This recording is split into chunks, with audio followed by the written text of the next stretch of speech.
entendeu? No caso da Richthofen, que eu acho que é um caso dos que eu já presenciei até agora, assim, de acompanhar, presenciar não, mas acompanhar, é um dos casos mais bizarros, né? Porque ela ajudou a matar os próprios pais. É uma garota que Assiste os filmes, por favor, gente. eu vou Sexta-feira, assistir, vou comentar aqui. Vamos Amazon Prime assistir. A Video. gente assiste no final de semana e comenta aqui depois. Vamos, porque olha, Porque é uma coisa... escuta ela falar. Escuta ele falar. Eles têm histórias diferentes sobre o que aconteceu. Caramba. E na época, eu não ouvi tanta... Engraçado, que a gente já estava tão Então massificado. vamos para ela agora, a gente falou do Nardoni, como você entra nesse caso da Richthofen? Esse caso são as coincidências que não existem, né? Eu estava fazendo um estágio, porque eu não conseguia saber como era a perícia no Brasil. O FBI tem site, tinha. Estamos falando de 2001. 2002. A Scotland Yard, tudo você sabe. E Brasil? Brasil não tinha nada. E eu não conseguia entender como que... Nem sabia que tinha perícia, assim, muito boa, assim, não sabia. Tá. Aí eu me inscrevi num curso de perícia na Academia de Polícia de São Paulo. Eu perguntei se eu podia ser ouvinte. Foi engraçado, porque Dr. Délio, ele olhou para mim e falou, olha, nunca ninguém perguntou. Mas não tem nenhum lugar que diz que pode, mas também não tem um lugar que diz que não pode. Pode ser ouvinte, vai, tudo bem, vou deixar. Eu que estava escrevendo Ainda o Louco ou Cruel, que é o primeiro livro. Aí ele me deixou ser ouvinte, e aí que eu fiquei sabendo, com esses peritos que ficaram meus colegas ali, eu fiquei sabendo que tinha não só perícia, como tinha uma perícia de homicídios, que ficava lá no prédio de homicídios, na Brigadeiro Tobias. Aí eu fui lá, me falaram que tinha uma perita-chefe, que era a doutora Jane, e aí eu fui lá, bati na porta da doutora Jane, falei, ó, queria saber como funciona, ela foi super simpática, tal, me recebeu super bem, e falou, vem aí, né, faz o plantão com a gente, vê como é que é. Ela foi, assim, pra mim, incrível, porque ela me abriu realmente um caminho, porque imagina que eu ia lá uma vez por semana, ela me deu umas dicas de uns peritos melhores, que tinham mais paciência de mostrar e tal, e eu ficava num plantão, eu subia na viatura onde eu ia com eles, ver local de crime. E foi nesse ano que eu fiquei um ano fazendo isso. Nesse ano que eu fiquei, em outubro, acontece o crime do casal Richthofen. E foi uma bagunça, né? Porque isso levantou a perícia. Tanto que eu fui com eles na reprodução simulada desse caso. Eu me assustei até com a repercussão, porque quem tá lá dentro, a gente não tinha tanta ideia de que iam ter 500 jornalistas na rua no dia da reprodução simulada. Caramba. A gente não tinha tanta noção assim. E foi assim. E aí eu entrei no caso assim, acompanhei a perícia toda. Como passo que é a essa passo. reprodução que eles fazem? É no local? É no local, foi na casa. Caramba. E um de cada vez separadamente, Suzane, Christian e Daniel. Cada um contou para os peritos passo a passo do que aconteceu ali. Demonstra. Tudo, vai tirando foto, vai filmando, vai separou onde, quem foi, onde você chegou. Então começou da garagem, chegamos por aqui, quem desceu do carro, quem estava sentado na frente, quem estava sentado atrás, quem desceu por onde. Onde eles puseram as meias na cabeça, não puseram, eles eram preocupados com o DNA, né? Com fio de cabelo, não queriam deixar provas. Então tem tudo, se reconstrói passo a passo. E aconteceram coisas estranhas lá, porque, por exemplo, o Daniel é muito emotivo. E quando a Jane, para montar essa reprodução simulada, os policiais que fazem o papel das vítimas. Então ela botou um policial mais ou menos o tipo do Manfred para fazer o Manfred, e um policial mais ou menos do tipo da Marisa. São os pais. São os pais que ficaram já deitados na cama. Então o Christian e o Daniel não viram a cara deles. Certo. E aí mostraram que a Suzane já tinha mostrado, eles também mostraram que ela acendeu a luz do corredor, o que deixava o quarto um pouco escuro ainda. E aí eles entraram com o bastão, a perícia tinha feito um bastão de papelão, né, para eles mostrarem como foi. E o Daniel, então, entrou, mostrando que ele foi pro lado do Manfred. E aí, cara, acendeu a luz. E quando ele viu Era... o policial, que era parecido com o Manfred, Nossa. cara, ele começou a passar mal, começou a chorar, começou a passar mal e respira e não consegue. Caramba. E olha a perita ali, os peritos do lado, calma, respira. O cara que ele Reviveu. reviveu. E aí você sabe que a gente até rezou um Pai Nosso, todo mundo deu as mãos, Caramba. porque ia interromper, ele não ia conseguir continuar. O cara desesperou. Então você vê que a reprodução, porque uma coisa é você imagina que um crime dura segundos, minutos, é pouco, né? É rápido, mas na reprodução simulada não é. Para. Até onde? Para. Clique, clique, clique. Aí você fez o quê? Andou para lá, para, clique.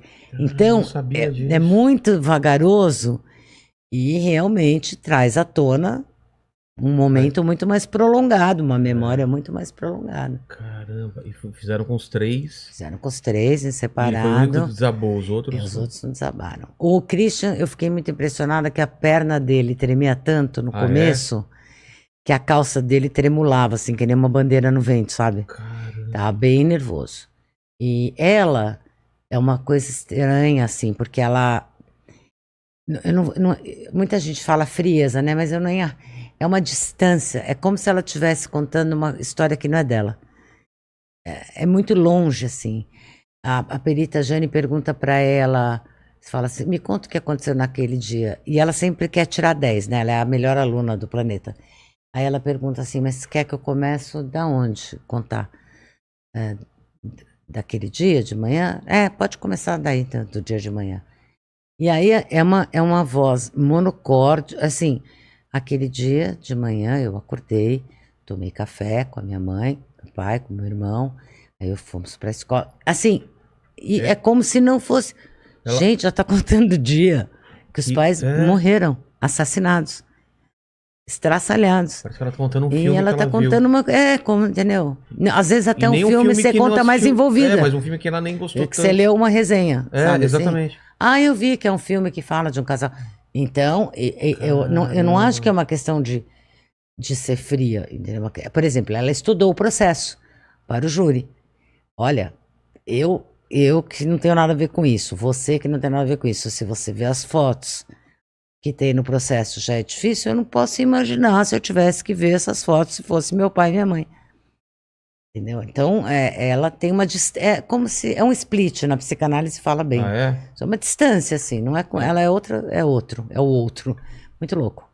Cara, que assustador isso. É uma dissociação. Aí você acompanhou isso, você já começa aí. Aí, então, eu já tava lá desde o começo. E a imprensa toda lá fora? Toda lá fora, uma loucura. 500 caras, chovia, helicóptero. E eu morri de medo, porque eu fui a única... Foi mesmo? Que bairro? Campo Belo. Campo Belo. Eu era a única civil acompanhando esse trabalho. O resto era tudo polícia. E na noite anterior...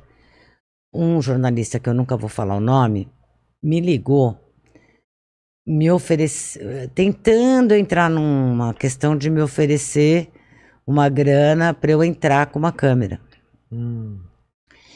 Eu nem deixei ele, falei, não vai dar, não vai rolar, mas eu fiquei muito assustada, até com isso. Falei, gente, mas onde que eu tô, olha, né? O nível que tá...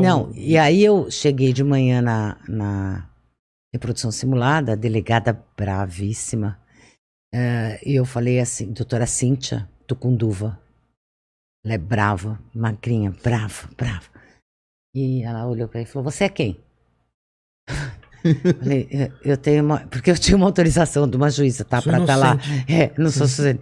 Não, mas eu tinha uma autorização, eu não fui lá de bico. Sei. Porque quando a gente viu que ia ter a reprodução, a Jane mesmo, meus peritos me falaram, vai na juíza corregedora, conta pra ela que você tá fazendo estágio aqui, e ela me deu uma baita autorização bacana para fins literários. Tá. Porque eu não sou jornalista. Você não poderia publicar. Imagina, não era, mas eu nem queria. Eu queria escrever esse livro, que no fim eu escrevi mesmo. E mandei pra juíza que me deu autorização. Então eu mostrei, eu tremia, né, minha autorização, daí eu falei, doutora, eu queria falar com a senhora, eu tive um telefonema ontem, e eu tô com medo, porque se alguém filmar alguma coisa, eu quero que a senhora me revista. Pra saber que não fui eu. Cara, essa mulher, o quê? Chamou um perito, falou, pode revistar todos os homens e mulheres para esse quarto. Levou todas as mulheres, todo mundo tirou a roupa. E aí os helicópteros da mídia, você imagina? E a gente, assim, tinha que arrumar um quarto que fechasse a janela de tantos helicópteros de todas as TVs. Uma doideira da imprensa, uma doideira. Mas tiramos a roupa com prazer ali. Estamos lá. Você pensou bem, porque se vazasse, você era ia eu. A maior suspeita. A única civil lá. Então, aí não, ninguém tinha. Tudo bem, tudo ótimo. Seguimos. E você com o seu bloquinho de nota também. Eu com o meu caderninho amarelo, ficou famoso. Era um caderno amarelo, tudo igual como eu faço. Tá. É o meu jeito. 2 cores, 3 cores. Tem júri que eu escrevo defesa em azul, promotor em amarelo, juiz em verde. Vou.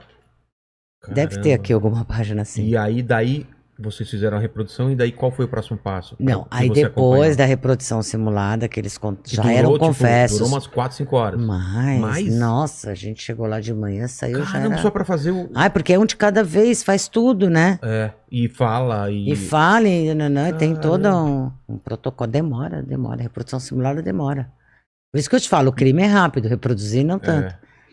E daí, bom, aí se iniciou todos esses laudos, foram juntados, aí foi para a promotoria o caso, a polícia denunciou, indiciou, daí foi tudo para a promotoria, e eu comecei a acompanhar também com o promotor, Roberto Tardelli, meu amigão, também ficou meu amigo.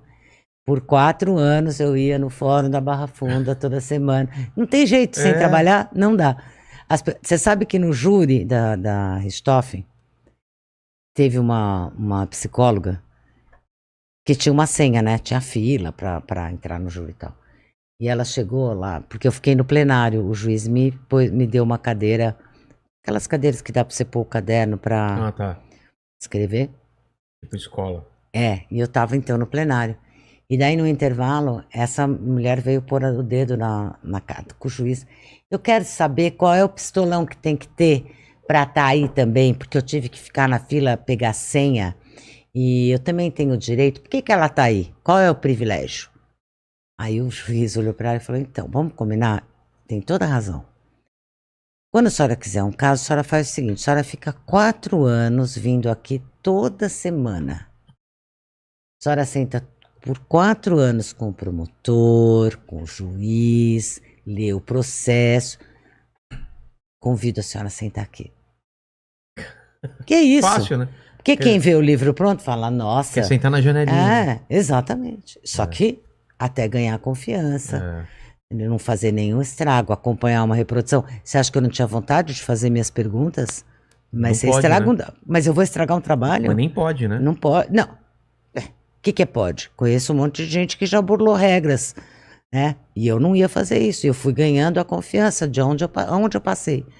Então, E é como nos filmes, vem o cara, faz a defesa, vem o outro de acusação, é bacana, a mesma coisa. É bacana. E meu filho que faz júri quando eu vejo? Como é que quando o cara fala alguma coisa que não pode, o cara fala, não é protesto. Protesto, tem isso aí? Eles interrompem, tem briga de promotor com advogado, quase rola Você está induzindo a... testemunha. Cara, eu adoro esses filmes de tribunal. Tem advogado, mesmo no júri do Gil, teve uma hora que os advogados de defesa falaram, você não vai mais responder, o promotor só está ofendendo. Nossa, teve uma briga ali. Teve várias brigas. Várias brigas aconteceram. Estou escrevendo esse livro. Sai vou te contar o júri. É assim que eu acabar de escrever. Como é difícil, cara. Eu tenho muita coisa, mas eu tô arduamente... Porque em dezembro acabou processualmente o caso. E aí eu tô... Mas assim, os tempos estão difíceis, porque eu tô entregando a série, Bom Dia, Verônica. A 2. A 2. Isso, a segunda temporada. Você já entregou ainda não? Já entreguei. Então, já estão filmando. Então, mas a série não é e eu faço produção executiva dessa série. Sério? Sério. Cara, que trabalho! Então, não acabou. Todos os dias acompanhar, exatamente. Claro, exatamente. Vamos falar depois do Bom Dia, Verônica, que eu tenho muita dúvida de como acontece uma série desde a criação, showrunner, quem foi, tudo. Eu quero saber toda essa parte, que é legal para o pessoal interessar. Mas vamos fechar a Suzane von Richthofen. Aí você tá lá no tribunal, acompanhando o júri e tudo mais. Você pode acompanhar o júri. Tem aquele que nem nos filmes, termina tudo, eles vão pra uma sala. Sala secreta, é não deliberar, fui. como chama isso? Foi deliberar, vamos É. voltar. Você não pode acompanhar Eu isso. não fui acompanhar. Mas poderia? Talvez, se eu tivesse pedido, mas assim, eu acho que nós estamos na vida real. Não dá, tem coisa que não dá pra você pedir. Você tá interferindo, você tá atrapalhando, tá. cara. Lá você não seria Você só tem uma... que ter um respeito, porque assim, se eu tô lá, se eu faço uma coisa é o promotor, o defensor, o juiz. Outra coisa é a Ilana, fazendo cara lá, entendeu? Eu acho muito ruim você não saber, você não entender que o seu limite. Como às vezes eu reclamo de imprensas que não entendem os seus limites, jornalistas que não estão entendendo que aquilo é um caso real. Afeta a vida das pessoas. Por exemplo, aquele Thiago, esqueci o sobrenome dele, de Goiás, que atirou, andava de moto, atirando.